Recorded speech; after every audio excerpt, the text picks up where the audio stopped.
Hermanas, hermanos, continuamos con nuestro estudio de la cuarta carta pastoral, escúchenlo, del señor arzobispo de San Salvador. Hoy nos toca el tema 23, los gozos y esperanzas, de los números 64 a 68. Los gozos y esperanzas, es decir, Gaudium et Spes, ¿verdad? Es un documento del Concilio Vaticano II, del que hoy el señor arzobispo nos va a sacar algunas enseñanzas para la praxis política en El Salvador. Recuerden que estamos en la segunda parte de esta carta pastoral, es decir, en el paso metodológico del iluminar.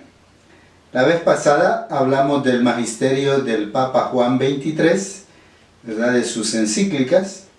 Hoy nos toca pues la Gaudium et Spes, nombre en latín de este documento que se traduce como los gozos y esperanzas, porque el documento comienza diciendo: los gozos y las esperanzas, las tristezas y las angustias de los hombres de nuestro tiempo, sobre todo de los pobres y de cuantos sufren, son a la vez gozos y esperanzas, tristezas y angustias de los discípulos de Cristo. Nada hay verdaderamente humano que no encuentre eco en su corazón. Esa es la primera frase de este importante documento conocido como Gaudium et Spes del Concilio Vaticano II. Es una constitución pastoral, es decir, una de las 4 constituciones del concilio. Sobre 16 documentos que el concilio promulgó, las 4 más importantes son las constituciones, y esta es una de ellas. Tendremos pues una buena oportunidad de formación, y ojalá que este estudio también nos sirva en este proceso que ha iniciado la Iglesia para una asamblea sinodal de América Latina y el Caribe, ¿verdad? Y así vayamos viendo los desafíos pastorales actuales. Comenzamos entonces el número 64. Dice así: el Concilio Vaticano II intentó responder a los graves cuestionamientos enfrentados por la humanidad tras la finalización de las 2 guerras mundiales y el surgimiento de nuevos sistemas de gobierno, no siempre encaminados a la promoción del bien común. No escapó a los obispos ahí reunidos el anhelo de la humanidad por establecer un orden mundial impregnado de justicia, declarando, abrimos comillas, se afianza la convicción de que el género humano puede y debe no solo perfeccionar su dominio sobre las cosas creadas, sino que le corresponde además establecer un orden político, económico y social que esté más al servicio del hombre y permita a cada uno y a cada grupo afirmar y cultivar su propia dignidad. Ese es el numeral de este documento, los gozos y las esperanzas, el numeral número 9. Reconociendo esta verdad, los obispos decidieron brindar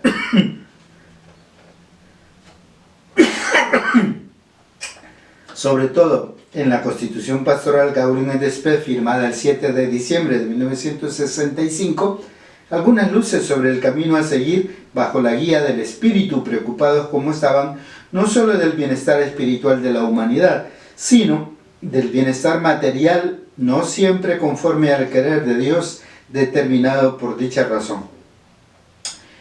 Abrimos comillas, es por consiguiente al hombre, pero al hombre todo entero, cuerpo y alma, corazón y conciencia, inteligencia y voluntad, quien será el objeto central de las explicaciones que van a seguir.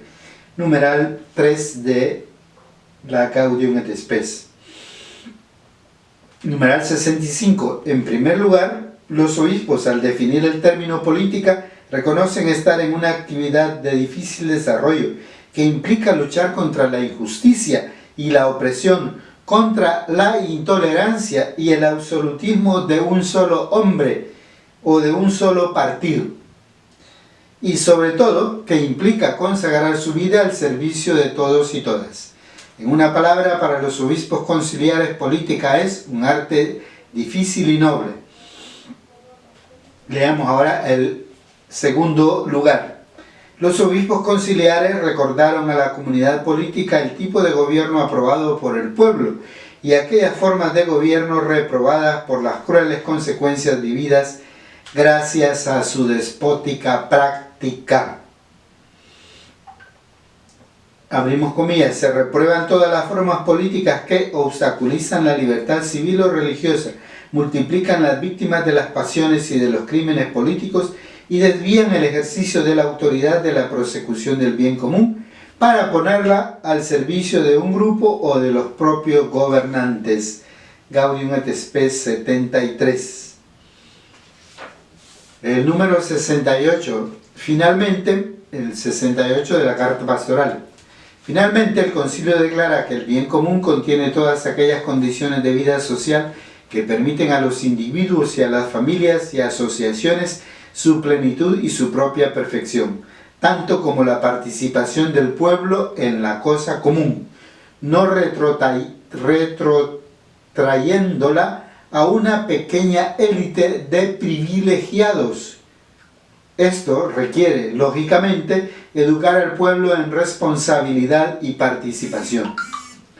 Obviamente, una praxis política que cumpla con estos mínimos rasgos promoverá en gran medida el bienestar social de las grandes mayorías, además de crear individuos responsables, tanto con las generaciones contemporáneas como con las futuras, a quienes está obligado a delegar un mejor mañana. Como siempre, tenemos algunas preguntas que nos ayudan a entender mejor estos párrafos de la Carta Pastoral y a continuar a ampliar la reflexión. Por ejemplo, ¿qué sabemos del documento conocido como Gaudium et Spes? ¿Cuándo? ¿Quién lo promulgó? ¿Cuál es el significado de su nombre? ¿Cuál fue el tema de este documento? Ahí hemos dicho algunas cosas hoy y releamos el numeral 64. ¿Cuáles fueron las circunstancias en las que se publicó y a las que trató de responder la Gaudium et Spes? Siempre releamos el numeral 64. ¿Por qué los obispos consideran la política como un arte difícil y noble? Numeral 65 de la Carta Pastoral. ¿Por qué se recomienda luchar contra la intolerancia y el absolutismo de un solo hombre o de un solo partido? Numeral 65. ¿Cuáles son las formas de gobierno rechazadas y cuáles son las formas de gobierno aceptadas por el pueblo? Numeral 67 de la Carta Pastoral.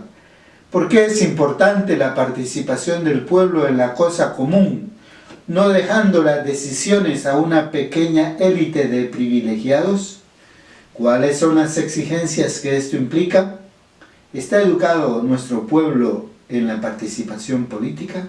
¿Por qué? Pero apliquemos todas estas preguntas, todas estas reflexiones a la situación actual de esta praxis política que estamos viviendo con esta nueva asamblea y con este ejecutivo que tenemos después de las elecciones de este año. ¿Qué sabemos de la convocatoria que ha lanzado la Iglesia para una primera asamblea eclesial de América Latina y el Caribe? ¿Están ustedes participando? ¿Creen que con el insumo de esta carta pastoral podríamos ayudar a reflexionar para prepararnos a esta asamblea eclesial? Muchas gracias. Hemos llegado así al final de este tema número 23.